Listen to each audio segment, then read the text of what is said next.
और ये जो रास्ता आप मेरे पीछे देख रहे हैं ना, इसी से स्नान करने के लिए माता यहाँ पर आती थी, जो कि हस्तिनापुर से। इतनी लंबी ये सुरंग है। दुर्योधन के लिए उन्होंने एक बार अपनी पट्टी खोली थी, लेकिन उससे पहले ही भगवान श्री कृष्ण ने ऐसी लीला को रच दिया कि वो नंगे जा रहे थे, तो उन्हें बोल दिया कि माता के सामने निर्वस्त्र जाने से पाप लगता है। तो उन्होंने केले के पत्ते यहाँ से बांध लिए थे, तो यहाँ से ही कच्चे रह गए थे, जिस कारण जहाँ से भीम ने उनकी जंगा तोड़ी थी। और मेरे आगे आगे भी आपको आना पड़ेगा। ये आगे से बंद है क्या भैया? नहीं जी, ये तो बहुत गहरी गुफा है, लेट के जाया जा सकता है। ऊपर चढ़ते जाओगे चढ़ाई होती चली जाएगी। अगर इसके अंदर कोई डर हुआ तो? ऐसा कुछ नहीं है। ऐसा कुछ नहीं है। चलिए।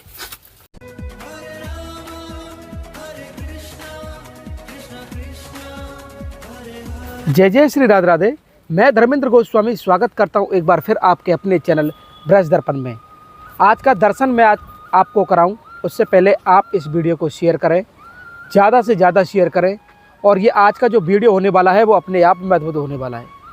जी हाँ, महाभारत काल का एक ऐसा पात्र का आज हम आपको दर्शन कराने वाले हैं, जिसके बारे में आप सभी ने सुना होगा। आप इस वीडियो को लाइक करें, शेयर करें और सब्सक्राइब करें। मैं आपको बता दूं, मेरे पीछे जो गेट आप देख रहे हैं, ये मुख्य द्वार है, जिसको धर्म का रथ देख रहे होंगे कैसे भगवान कृष्ण और अर्जुन वहाँ पर विराजमान हैं। और आज जो मैं आपको दर्शन कराने वाला हूँ, यहाँ पर है गांधारी। जी हाँ, माता गांधारी, जिसके बारे में हम सब जानते हैं कि कैसे महाभारत में जो धृतराष्ट्र जी की पत्नी है माता गांधारी, उनकी यहाँ पर एक गुफा है और एक ऐसा सरोवर भी है। कहते हैं कि वो सरोवर चाहे कितने भी बाढ़ आए, चाहे कुछ भी आए, लेकिन वो सरोवर कभी नहीं भरता है। उसी सरोवर के कोने से एक गुफा निकली है और माता गांधारी के गांधार के नाम से इस किले को हम जानते हैं। आइए चलते हैं और आपको आगे की तरफ हम लेके चलें और आपको संपूर्ण दर्शन कराएं। उससे फिर दोबारा आपसे निवेदन करना चाहूँगा कि आप वीडियो को शेयर करना ना भूलें। जैसे जैसे हम आगे जाएंगे, आप मेरे इधर देखेंगे कि ये बाबा मोहन राम का कुछ नया मंदिर है, जो नवीन मंदिर है वो आप मेरे एक छोर पे देख रहे हैं। और जो प्राचीन मंदिर है, जिसके बारे में आज हम आपको लेकर आएँ, और माता गांधारी का भी हम आपको दर्शन कराएंगे। तो यहाँ पर कुछ यहाँ के जो लोकल निवासी बाबा हैं, इनसे थोड़ा बातचीत करेंगे। बाबा राधे राधे। राधे राधे जी। बाबा, इस स्थान को गांधार के नाम से जानते हैं? हाँ जी, गांधारी तालाब। गांधारी तालाब, क्या लीला रही बाबा यहाँ पे? हस्तिनापुर से गांधारी आ गई नहाने। हस्तिनापुर से इस सरोवर में। तो बाबा यहाँ पे कोई बताते हैं कोई सुरंग या कुछ ऐसी गुफा है जिसके जरिए वो आती थी? हाँ, आज सुरंग है जी। सिंह ऋषि है जी, पर है। सिंह ऋषि भी है। अच्छा। पर है सिंह ऋषि। अच्छा, उस रास्ते से जो आते थे अंदर तले तले रास्ता कही है। अच्छा, तो आप देख रहे हैं महाभारत कालीन, जिस तरह से मैं आपको बता रहा था, ये गांधार तालाब के नाम से जाना जाता है। और ये मेरठ जिले के गांव का नाम क्या है बाबा? किला परीक्षितगढ़। जी हाँ, परीक्षितगढ़ मेरठ के अंदर है। और कहते हैं ये महाराजा परीक्षित की नगरी भी इसको बोलते हैं, जिस परीक्षित को आप सभी जानते हैं कि अर्जुन के प्रपौत्र हैं और अभिमन्यु के पुत्र हैं राजा परीक्षित। आइए चलते हैं, आपको आगे की तरफ माता गांधारी का सबसे पहले आपको दर्शन कराएंगे, क्योंकि गांधार के नाम से ही इस इलाके को हम सब जानते हैं। और उससे पहले माता गांधारी का हम दर्शन करें, उससे पहले हम आपको इस तालाब के बारे में बताना चाहते हैं। कहते हैं ये वही तालाब है जो आप मेरे पीछे देख रहे हैं कि यहाँ पर ये कभी भरता नहीं है। आइए नीचे की तरफ हम आपको लेके चलते हैं। और इस तालाब के छोर पर एक सुरंग है, जो कि माता गांधारी हस्तिनापुर से यहाँ पर स्नान करने के लिए आती थी। और ये हमारे और आपके लिए बड़े आश्चर्य का विषय है कि जिस तालाब के बारे में हम आपको बता रहे हैं, ये तालाब कहते हैं कि यहाँ पर कभी भरता ही नहीं है। और इस समय मैं यहाँ पर परीक्षितगढ़ जो स्थान है वहाँ पर आपको लेकर आया हूँ।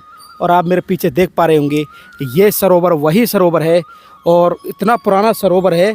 इसका उस वाला स्ट्रक्चर आप दिखा सकते हैं, प्राचीन यहाँ पर ये सरोवर है। और इसी सरोवर में स्नान करने के लिए माता गांधारी हस्तिनापुर से यहाँ, और जो रास्ता उनका था, जो गुफा उनकी थी, उसका हम आपको दर्शन कराना चाहते हैं। तालाब का दर्शन करने के बाद अब हम आखिरकार उस गुफा तक पहुँच चुके हैं, जिसे माता गांधारी की गुफा के नाम से जानते हैं। और ये जो रास्ता आप मेरे पीछे देख रहे हैं ना, इसी से स्नान करने के लिए माता यहाँ पर आती थी, जो कि हस्तिनापुर से। इतनी लंबी ये सुरंग है और इसके अंदर हम देख रहे हैं कि ये पक्की सुरंग है। और इसके अंदर हम जाएं, डर लग रहा है, जाएं कि नहीं जाएं? चलिए फिर थोड़ा सा जाकर दिखाते हैं। और मेरे आगे आगे भी आपको आना पड़ेगा। ये आगे से बंद है क्या भैया? नहीं जी, ये तो बहुत गहरी गुफा है, लेट के जाया जाता है, ऊपर चढ़ते जाओगे चढ़ाई होती चली जाएगी। अगर इसके अंदर कोई डर हुआ तो? ऐसा कुछ नहीं है। ऐसा कुछ नहीं है। चलिए थोड़ा लाइट भी दिखानी पड़ेगी, अंधेरा बहुत है। 1 मिनट, मैं आगे की तरफ लाइट दिखाऊं। और मैं आपको बता दूं, इस समय मैं इस गुफ़ा के भीतर बैठा हुआ हूं और चारों तरफ आप देख सकते हैं ये पक्की गुफ़ा है और भैंसुमा की तरह नहीं है जो वहाँ पर हमने कच्चा देखा था। और आगे की तरफ हम तुमको दिखाएं कि ये जो आप दृश्य जो देख रहे हैं इस समय, ये गुफ़ा हम आगे नहीं जाना चाहेंगे क्योंकि भैंसुमा में हमारे साथ बड़ी गड़बड़ हुई थी और ये गुफ़ा का कोई छोर नहीं है। आप देख सकते हैं वो काफ़ी लंबी ये गुफ़ा है और ये पक्की गुफ़ा है नीचे तक।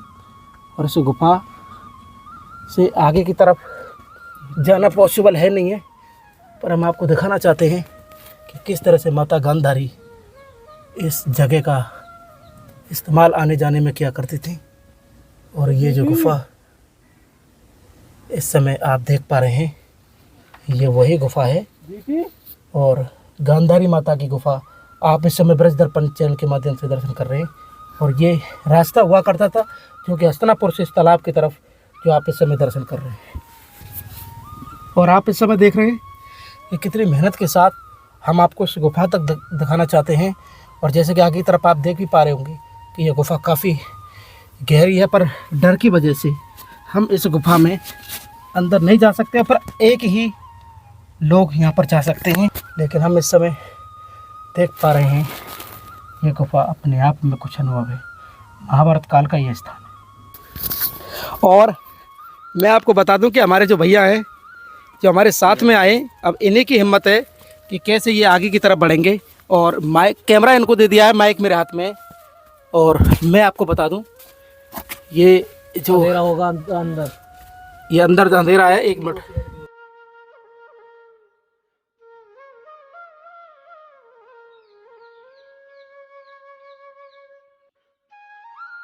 इस समय आप देख रहे हैं टॉर्च दे दो। नहीं नहीं, जाले पाले हैं सारे में। आ जाओ, जो है जी गुफा देख लो, आ जाओ, आ जाओ। आगे दिखवा तो वो वहीं तक ही जा पाएंगे जहाँ तक हम गए। तो इस समय जो आप दर्शन कर रहे हैं महाभारत कालीन गांधारी की वो गुफा दिखा रहे हैं माता गांधारी की, जिस रास्ते से हस्तिनापुर से होते हुए इस तालाब तक वो यहाँ पर आती थी और स्नान करती थी। और ये अपने आप में अद्भुत गुफा है, आप देख सकते हैं पक्की गुफा का। इसके अंदर हम नहीं जा सकते और हम बाहर की तरफ जब निकलते हैं आपको दर्शन कराते हैं कि किस तरह से इस तालाब के इस कोने पर यह गुफा है। तो इस गुफा से निकलते ही आप देखेंगे कि किस तरह से तालाब हमको सामने दिखाई देता है जहाँ पर कि माता स्नान करने के लिए आती थी। आइए चलते हैं यहाँ से, आपको उस रहस्यमयी नंदी के पास चलते हैं लेके जो अपना साल में स्थान बदलते हैं। आइए। और माता गांधारी तालाब के साथ में अब हम आपको जो लेके चल रहे हैं वो एक रहस्यमयी एक शिव मंदिर है। कहते हैं कि नंदी शिवरात्रि के दिन आपस में वहाँ पर बदलते हैं। इस रहस्य का आपको दर्शन कराएंगे और उसके बाद आपको माता गांधारी का भी दर्शन कराएंगे। और इस समय मंदिर में प्रवेश करते ही आप गजानन भगवान के दर्शन कर सकते हैं। सर्वप्रथम ये जो मूर्ति है ये गजानन भगवान की यहाँ पर दिखी है और इसी के पीछे एक प्राचीन कुआं भी हमको दिखाई दे रहा है। ये देखिए आप, ये इस तरह का स्थान है और ये कुएं में जो पानी है वो पूरा इस समय है नहीं है और कुआं पट भी गया है, आप देख पा रहे होंगे। और यहाँ तक इसमें पानी है नहीं है, लेकिन ये मंदिर के बिल्कुल इसी भाग में है। कहीं ना कहीं प्राचीन समय में यहाँ पर इसका अभिषेक जहाँ हुआ करता था। ये देखिए आप, यही वो जो नंदी हैं। कहते हैं कि शिवरात्रि के समय ये अपना स्थान बदलते हैं और इस रहस्य को देखने के लिए लोग यहाँ पर आते हैं। और भैया से बातचीत करेंगे कि ये जो नंदी का जो रहस्य है वो किस तरह से है। ऐसे ही बताया जा रहा है काफ़ी समय पहले से कि किसी को ही दिखते हैं बदलते। बहुत ही सौभाग्यशाली होता है जो इन्हें देख लेता है आपस में बदलते हुए। तो शिवरात्रि के किसी खास अवसर पर ये बदल जाते हैं साल में एक बार। ये नंदी उस तरफ हो जाते हैं और दूसरे नंदी इस तरफ। बाबा आपने देखा है इस तरह का दृश्य? ये बदलते आए पहले से बड़े बुड्ढे बताते आ रहे। अच्छा, अल्लाह पल्ली उड़ जा पल्ला उल्ली उड़, ये आपस में बदलते हैं। और ये शिवरात्रि के खास मौके पे साल में एक दिन ना, तो इनका कोई पता नहीं क्या साल में बदला है। लोगों के महीने में बताते हैं वैसे, जब लोगों का महीना बदला है पड़ा है ना, जब बदले जाए। तो शिवालय के बिल्कुल इधर भाग में हम दिखा रहे हैं आपको। इन दोनों नंदियों को आप देख सकते हैं। कहते हैं कि ये स्थान बदलते हैं और जो देखता है वो बड़ा भाग्यशाली होते हैं, जो कि इस समय आप देख पा रहे हैं। ये जो स्वरूप पत्थर के स्वरूप हैं आप इस समय देख पा रहे हैं, और ये नंदी महाराज हैं जो कि शिव परिवार में आप सब देखते होंगे। ये अपना स्थान बदलते हैं। कहते हैं कि ये कई लोगों ने देखा है कि पहले भी कि ये यहाँ आते हैं और ये यहाँ पर आते हैं। अब ये किस मौके पर आते हैं, शिवरात्रि का दिन बताते हैं। कुछ लोग कहते हैं कि साल में ये कभी भी यहाँ पर आ सकते हैं।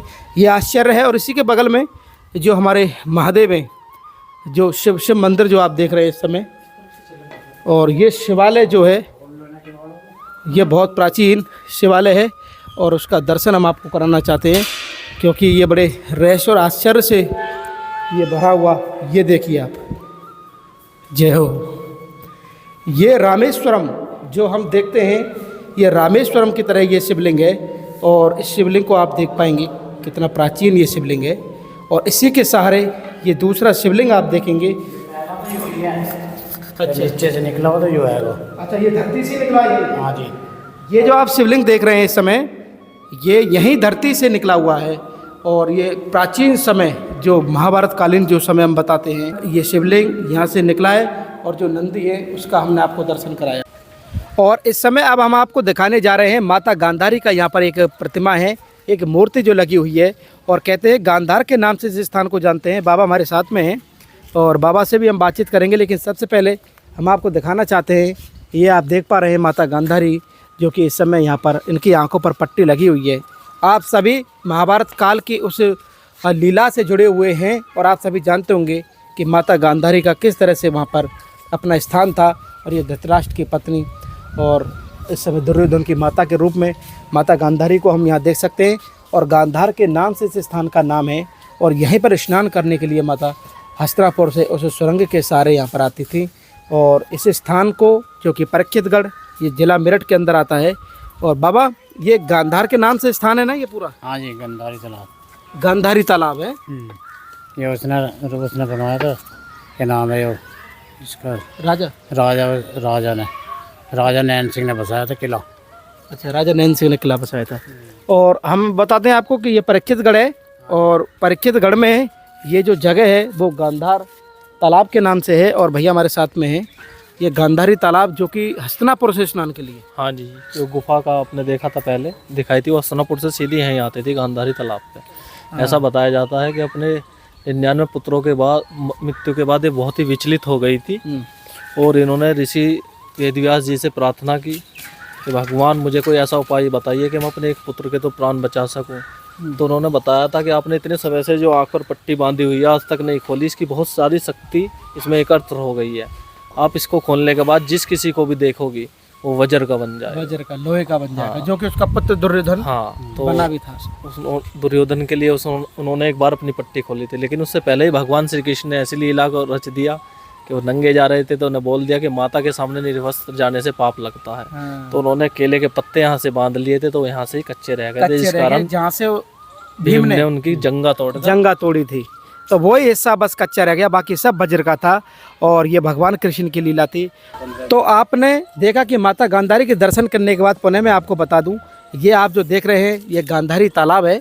और इस गांधारी तालाब में ही माता यहाँ पर स्नान करने के लिए हस्तिनापुर से आती थी। तो आज का हमारा ये वीडियो, हमारा ये भाव आपको कैसा लगा, आप हमें कमेंट करके, शेयर करके, और इस चैनल को ज़्यादा से ज़्यादा सब्सक्राइब करके ज़रूर बताएं। परीक्षितगढ़ से गांधारी माता के मंदिर से आप सभी को प्यार भरा राधे राधे।